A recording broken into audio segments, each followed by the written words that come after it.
As Donald Trump's fragile ceasefire with Iran crumbles, and again, is it a ceasefire? People have not ceased firing. I don't know. The Air Force just agreed to purchase an undisclosed number of military drones from Power Us. Now, Power Us is a West Palm Beach company backed by Trump's sons, Eric and Don Jr. Less than 2 weeks ago, Eric was also touting a $24 million Pentagon contract awarded to a robotics firm on which he serves as chief strategy advisor.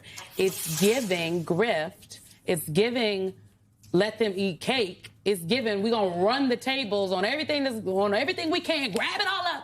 Meanwhile, the rest of y'all are struggling. Well, let me give the disclaimer, which is that Eric and Don Jr. have previously said they are private businessmen. Therefore, there is no conflict of interest in any of their current business practices related to the Trump administration. Then why were they reclaiming back when Joe Biden was not even president? Thank you. And they were talking about Hunter Biden and the conflicts of interest. They were jealous of those paintings. They were jealous of the paintings. Well, let me put it in perspective for y'all, because y'all don't know what's been happening. So, personal profits from the presidency. First, there was a little thing called the Emoluments Clause, where that ain't supposed to be happening. But here we go. Joe Biden, $2 million during his presidency. Donald Trump's second term, about 1.4. That's about $1.4 billion. Now, Biden's profits came exclusively from, wait for it, appreciation in the value of his two homes in Delaware, which he still owns. Trump, meanwhile, has earned his staggering $1.4 billion. Man's only been in office since January of last year, from name licensing, lawsuit settlements, foreign gifts, which, again, Emoluments Clause, anybody? Cryptocurrency, investments, and so much more. Now, Biden was worth $8 million before his first term.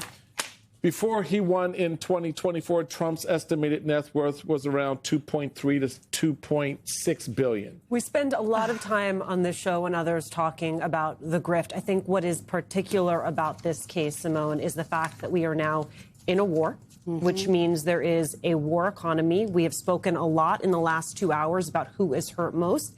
Now we're talking about who might benefit. Yes, and look, Senator Elizabeth Warren, Senator Kim, Senator Blumenthal, they sent a letter to Defense Secretary Hegseth in January specifically asking about this. But this is what I want to read from the letter. After Trump Jr. joined 1789 Capital, the firm's portfolio companies reportedly won more than $70 million worth of contracts from the Trump administration.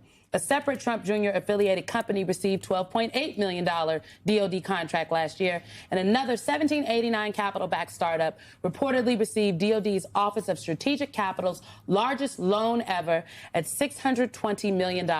This matters. I was listening to, y'all know I listen to The Daily, the podcast, New York Times podcast, and they had a podcast about the rise of political violence in America, and they had like an expert on talking about it. And one of the things that the expert said in this episode, there's some things I didn't agree with, but one of the things that the expert said that I thought was interesting is that there's social changes, big change happening in America, and there are two of them. One is the demographic change, the fact that we are moving to be a majority-minority country, and like white people for the first time are going to be in the minority, and they don't like that, they as in the white people. And then the other thing is that the chasm between the richest people in this country, the wealthiest folks, and the rest of us, and the chasm is the largest it has ever been, and that discontent that people have is playing into how they're feeling about what's going on. This just feeds into that. At a time when minorities are in the majority.